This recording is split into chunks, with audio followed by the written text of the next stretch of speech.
Hello everyone, it's your casual gamer Meep here, and welcome back to the Eyes on the Shrine series, where we go over the perks found in the Shrine and Secrets on a week-by-week basis, and show them off with various gameplay.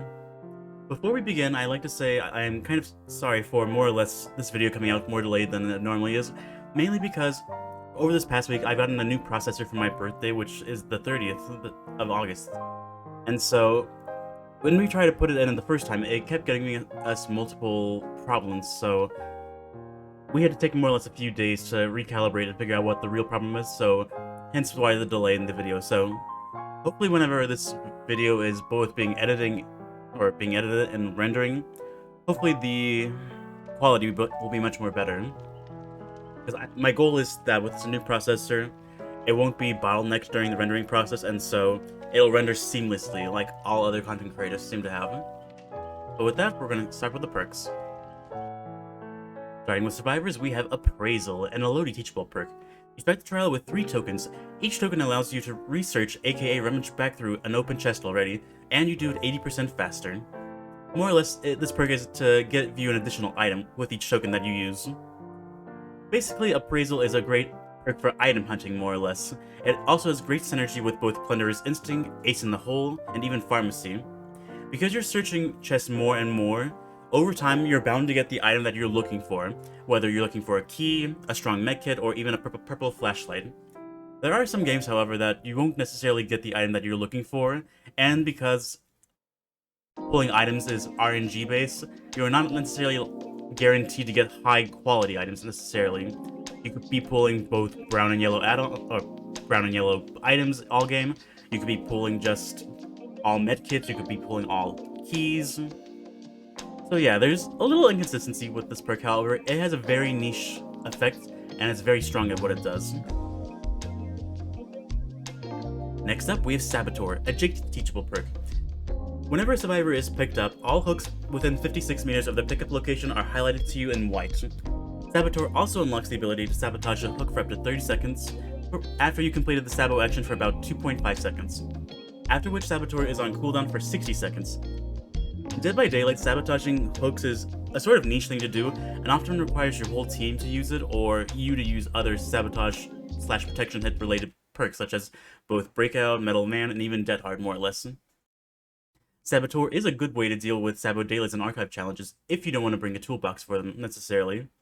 Saboteur also overall just opens up more possibilities of different rewarding gameplay, because when you sabotage a hook, chances are there's not another one that the killer can get one of your friends to, or one of your teammates if they're randoms. But overall though, it can be a pretty fun perk to use.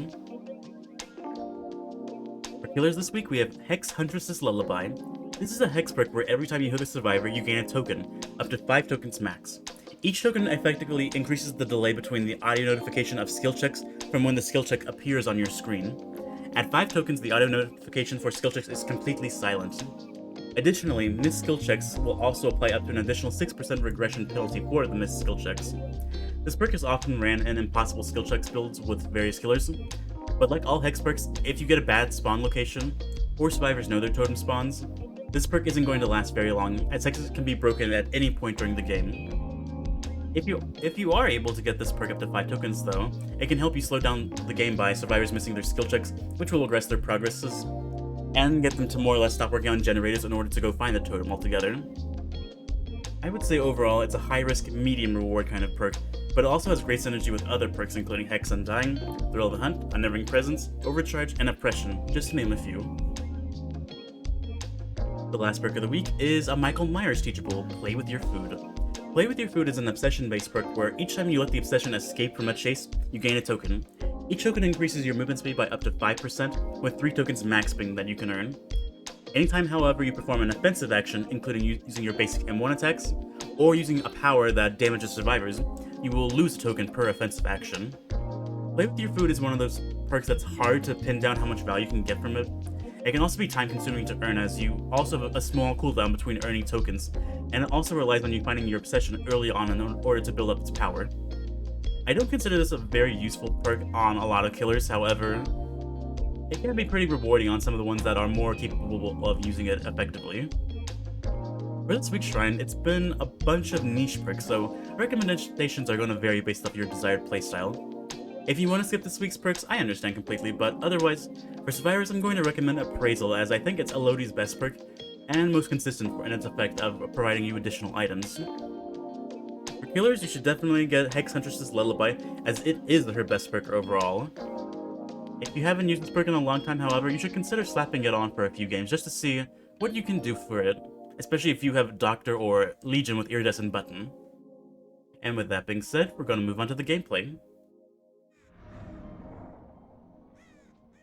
I figured we would get had a build considering they put in the offering for it. So this should be an interesting kind of game. There we go. So with the build, I'm running Hex Huntress's Lullaby and Play with Your Food per the Shrine. I'm also running Hex Undying to increase the survivability of our Lullaby so we can get it to more stacks. And Barbecue and Chili for Aura Reading to help me with getting my Huntress's Lullaby stacks, basically to leave survivors on the hook and go find new ones more effectively. Also, the blood points never hurt. Megan! Eat. Ooh, I got her to drop it. Nice.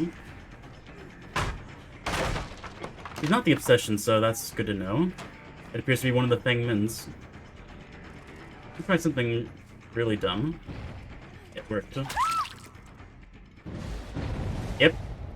And that's why you run Undying, more or less. And yeah, that's the big high risk, high reward sort of thing with hexes. They can break at any time.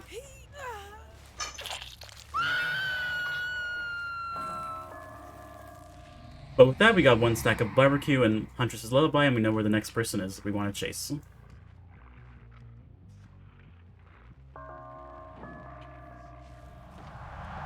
There you are. You're not the Obsession, so the other Fengman is. I'm going to Cloak so I can move faster in order to get here, but I'm like, my Hex Tome's not in the good spawn. I'm also surprised she didn't go for the pallet. Yeah. I knew she wasn't going to camp the pallet based on how she reacted with the other one. And this window's such in the perfect place, like, why wouldn't you vault it?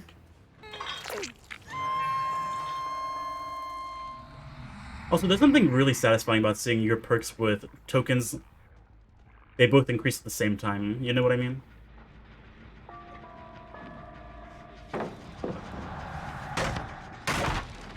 Free drop. Good.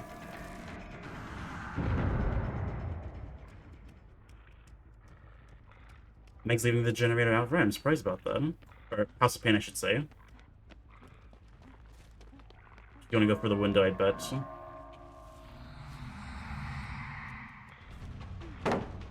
Nope.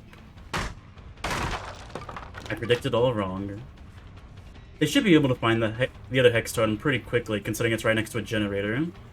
Which is unlucky, we got a Bat Tome spawn. Yep. I knew she would vault down the window. That was up there.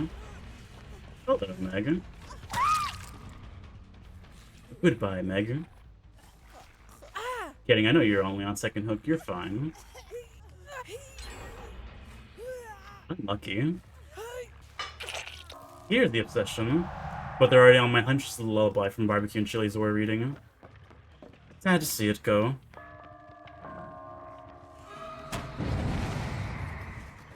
Yeah, I'm like, there's no way I can protect the... Yeah. Oh, I don't mind you binding me, that'll end my chase. Unfortunately, she didn't even get out of range, but here. As soon as I cloak it, ends the chase automatically as Bing Bong.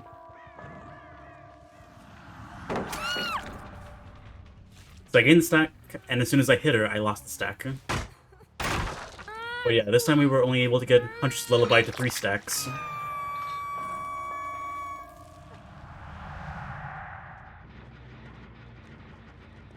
Hello there, Fengman. I know you broke my Hex Totem. You're the only one here.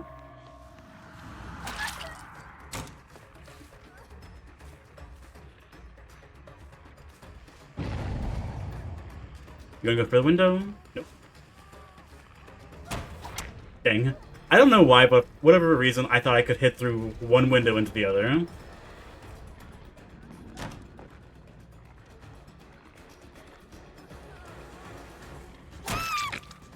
You're a pretty decent looper, I'll give you that. And you're being more resourceful with your windows and pallets. Although Haddonfield doesn't really have the most amount of pallets on it. It's a Lori. What are you doing, Lori?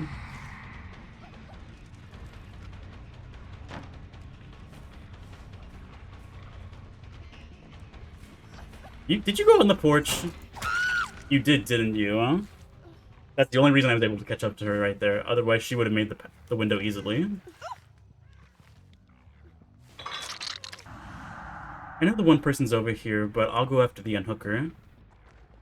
Which is the Meg.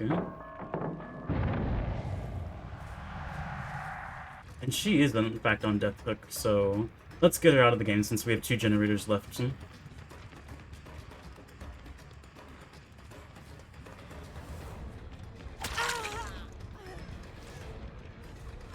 I just thought she would throw the pallet down just to gain distance. I have to break it, it's too safe. And by that, it'll take me too long before she loops around. Go away, Figman. Oh, the rod's on the pallet there. That's actually a pretty smart fake out.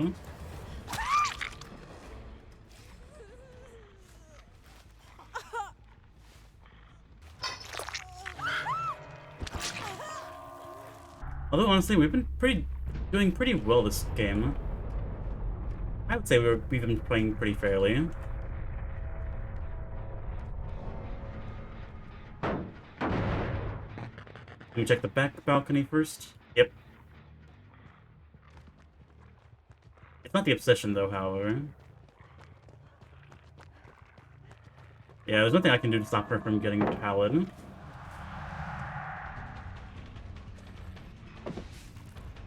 Oh, you had lied this whole time. Nice. Respect the live gamers.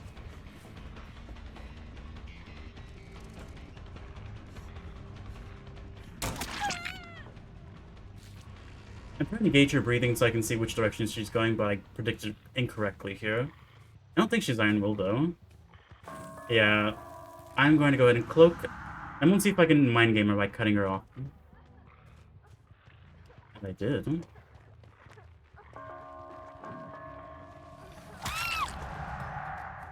And because the Wraith has a tremendous amount of momentum coming out of invisibility, I knew we would land that hit. Yeet!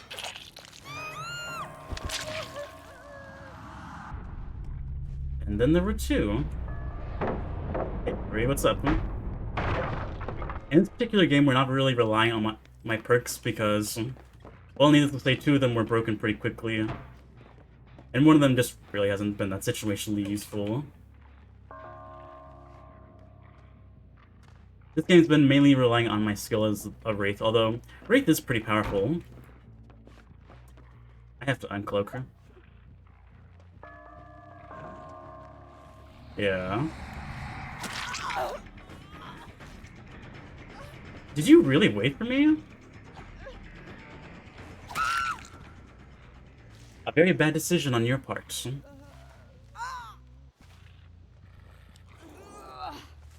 You were hiding there the whole time in this house just for that thing, man. I'm both in shock and awe. Yeet. I have a feeling Fengman is nearby. I doubt she would leave. Considering she was just waiting there for the flashlight save. I don't even know why I'm in this house, but I don't really want to camp.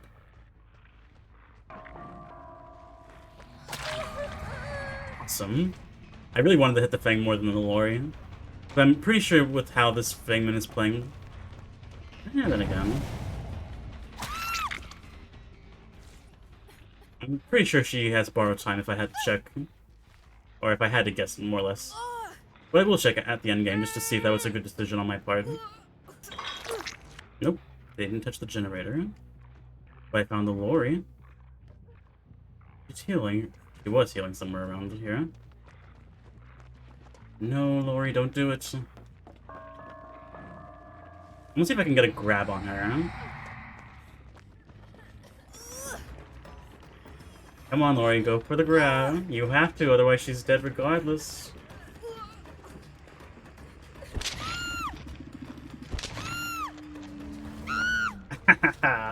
And with that, it's GG's. The Macmillan Estate. Hello, Cheryl. Cheryl Mason. Bang Min, I think? Neo? Someone who has bright cosmetics. You both do, so that's why. The force fighters over there. So with the build, we're running Appraisal and Saboteur per the Shrine. We're also running Plunder's Instinct to increase the rarity of items that we get from chests. And Bond to give our... teammates our extra good items.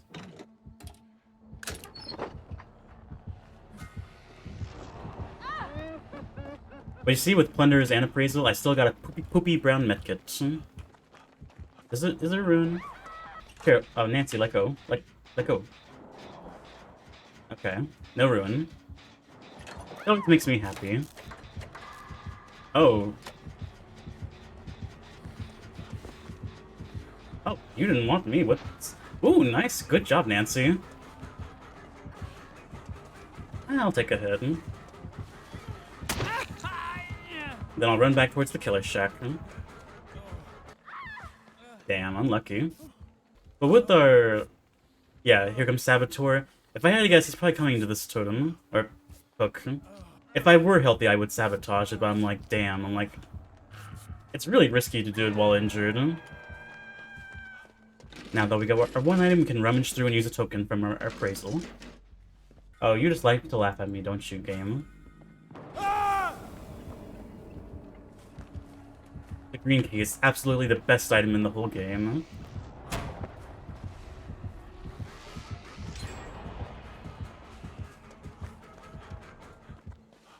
You leaving me, Mr. Doctor? It seems you are. There goes our Saboteur showing us where the hooks are. Awesome. It doesn't look like there's that many hooks on the map, to be honest.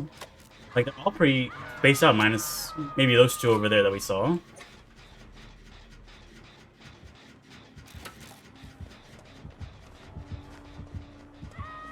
Yep. Damn, I really wanted to throw that. What the? How did you miss that? Yeet.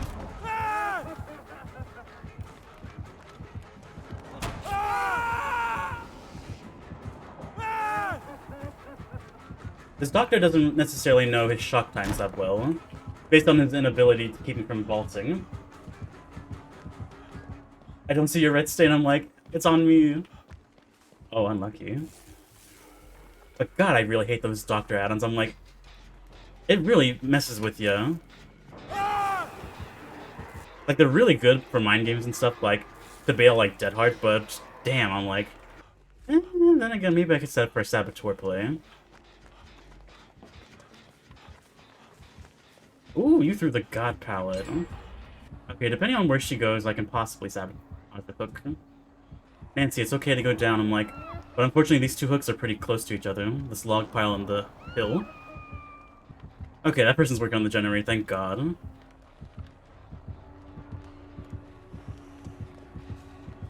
I was about to say, how did you know I was there? I'm like, holy crap. Like, damn, that was pretty scary, like him almost knowing exactly where I was. Should I have been working on a generator that whole time? Yes. Are we running out of pallets on this side of the map? Yes. But still. So we know for the fact that the basement's not on this side, so it's on the pit side. That's good enough for appraisaling later.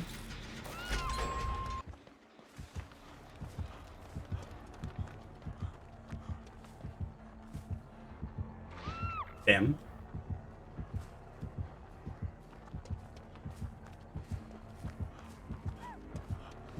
Want to sabotage this one? Yep. We can possibly body block. At least I plan on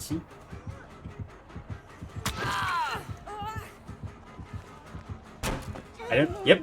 Hooray! But yeah, this is the rewarding gameplay like that Saboteur can open up for you. Although I'm sure he's pissed. Oh no, he wants me for that. I don't blame you, Doctor. Oh, you're going that way.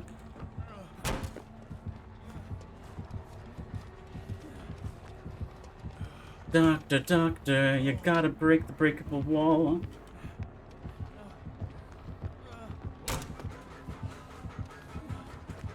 I'm not going to throw this pallet, even though I'm really tempted to. Like, I feel like I can make it around one more time. Yeah. I'm gonna pre-throw that. I'm actually really surprised he broke that. I mean, like, he didn't have to. I'm going to the somewhat safe loop against him. What you gonna do, Doctor? Take the window? Somewhat worked. Nice. Where's the door at? Where's the door?